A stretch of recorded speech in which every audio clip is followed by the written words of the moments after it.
সুপ্রিয় শিক্ষার্থীরা, আজকের ক্লাসে আমরা আইসিটি চতুর্থ অধ্যায় HTML অধ্যায় থেকে দিনাজপুর বোর্ড 2025 সালের প্রশ্নটি সমাধান করব। তাহলে আমাদের প্রশ্ন দেওয়া আছে চিত্র 1, চিত্র 2। গ নম্বর প্রশ্ন বলছে চিত্র 1 কে ওয়েব পেজে প্রদর্শনের জন্য HTML কোড লেখো। আর ঘ নম্বর প্রশ্ন বলছে চিত্র 1 কে চিত্র 2 এর মতন করে উপস্থাপন করা যায়, বিশ্লেষণ করো। সুপ্রিয় শিক্ষার্থীরা, আমরা প্রশ্নটি সমাধান করতেছি। গ নম্বর উত্তরটি আমরা করি। তাহলে HTML কোড করার আগে আমাদের সর্বপ্রথম HTML এবং বডি এই দুইটি ট্যাগ করতে হবে। টেবিলের জন্য আমরা table border inverted comma 1 cell span সমান 0। প্রিয় শিক্ষার্থীদের স্প্যান 0 দেওয়ার কারণ হচ্ছে যে বাইরে যেন টেবিলের বর্ডারের জন্য ডাবল দাগ না আসার জন্য। এরপর আমরা টেবিলের সারি করব, এই জন্য আমরা ট্যাগ ব্যবহার করব টি আর। সিরিয়াল নাম্বার এবং সাবজেক্ট নেমটি হচ্ছে যে সারির একেবারে মাঝামাঝিতে অবস্থান করতেছে, এই জন্য আমরা টিআর অ্যালাইন সেন্টার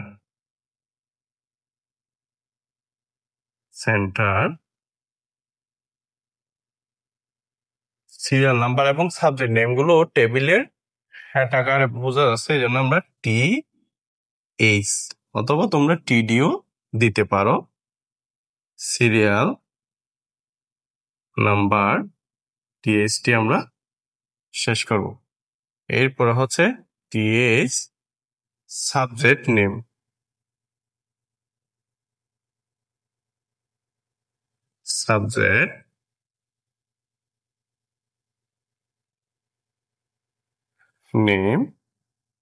টিএস শুরু করছি, টিএসটি শেষ করব। সাবজেক্ট নেমের পরে যখন কিছু নেই আমরা টিআর শুরু করছি, টিআরটি শেষ করব। টি আর শেষ করলাম। তাহলে আমরা এখানে ট্যাগ ব্যবহার করছি টেবিলের জন্য টেবিল, তারপরে টিআর টিএস ব্যবহার করছি টেবিলের সারির জন্য, টিএস ব্যবহার করছি টেবিলের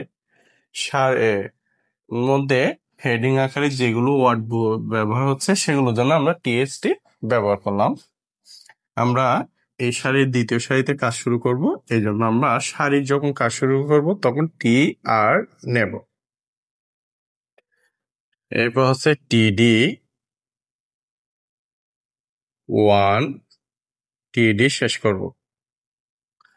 তারপরে টিডি বাংলা লেখাটি টেবিলের একেবারে মাঝামাঝিতে অবস্থান করতেছে, এই জন্য অ্যালাইন সেন্টার।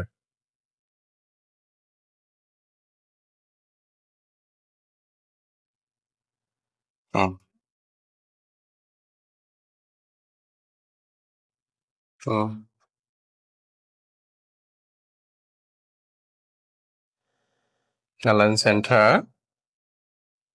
বাংলা।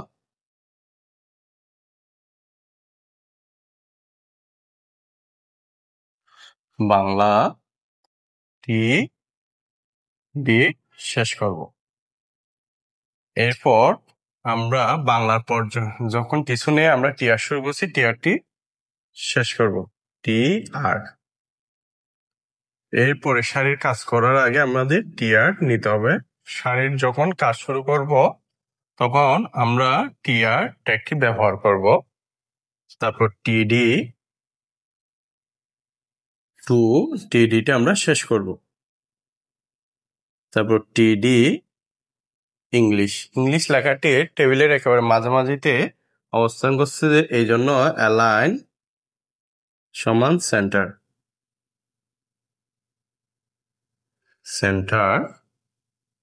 ইংলিশ।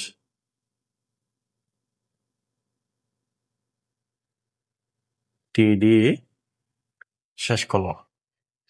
এরপর যখন কিছু নিয়ে আমরা টিয়ার শুরু করছি, টিয়ারটি শেষ করব। এরপরে তৃতীয় সারি 3 নম্বর সারির কাজটি শুরু করতেছি।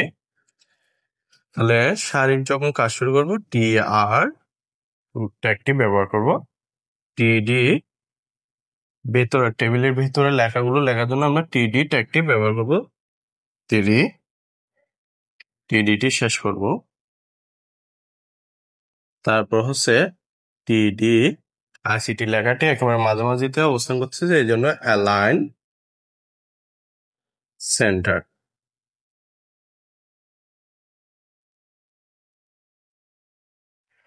ইনভার্টেড কমার ভিতরে সেন্টার আইসিটি।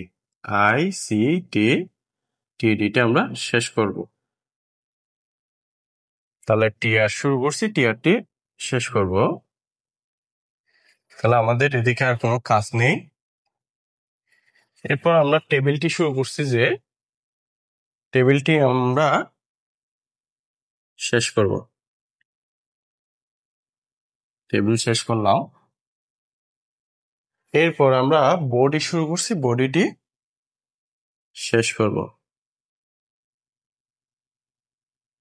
HTML শুরু করছি, HTMLটি শেষ করলাম। তাহলে আমরা টিডি ট্যাগও ব্যবহার করলাম। এই টেবিলটি HTML কোড করার জন্য আমরা এই 4টি ট্যাগ ব্যবহার করি। টেবিল বর্ডার 1, টেবিলটি তৈরি করার জন্য আমরা টেবিল বর্ডার টেবিলটা একটি ইউজ করলাম। টিআর হচ্ছে টেবিলের সারির জন্য, টিএস হচ্ছে টেবিলের ভেতরে লেখার হেডিং আকারে বোঝানোর জন্য আমরা টিএসটি ব্যবহার করব, আর টিডিটি ব্যবহার করব টেবিলের ভেতরে তথ্যগুলো লেখার জন্য। প্রিয় শিক্ষার্থীরা, তারপর যদি কারো কোনো সমস্যা থাকে অবশ্যই কমেন্টে জানাতে পারো। আমাদের এরপরের প্রশ্ন বলছে, গ নম্বর প্রশ্ন, চিত্র 1-কে চিত্র 2-এর মতন করে উপস্থাপন করা যায়, বিশ্লেষণ করো। উত্তর, তাহলে চিত্র 1-কে চিত্র 2-এর মতন করে উপস্থাপন করো। তাহলে চিত্র 1টি আছে যে একটি টেবল, আর চিত্র 2-এর মধ্যে আছে একটি লিস্ট আকারে আনঅর্ডার লিস্ট। তাহলে চিত্র 1-কে চিত্র 2-এর মতন করে প্রকাশ করবো আমরা। তাহলে সর্বপ্রথম সাবজেক্ট লিস্ট,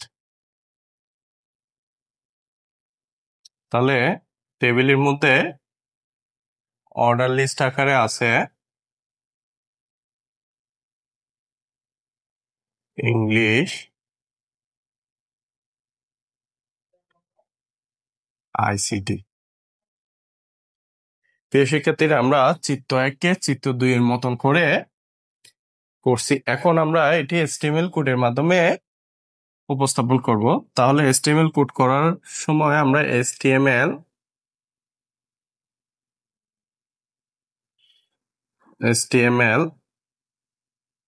তারপর বডি,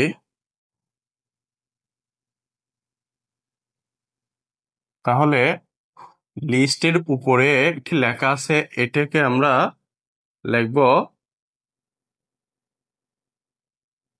S4। হেডিং আকারে আছে সাবজেক্ট লিস্ট,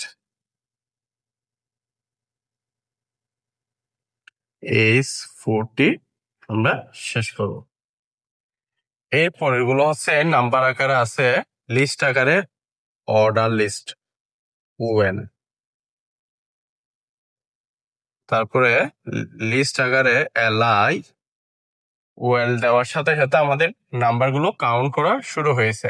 LI লিস্ট আকারের লেখাগুলো লেখার জন্য আমরা LIটি ব্যবহার করব। বাংলা LI শেষ করব। তারপর হচ্ছে LI ইংলিশ, LI শেষ করব।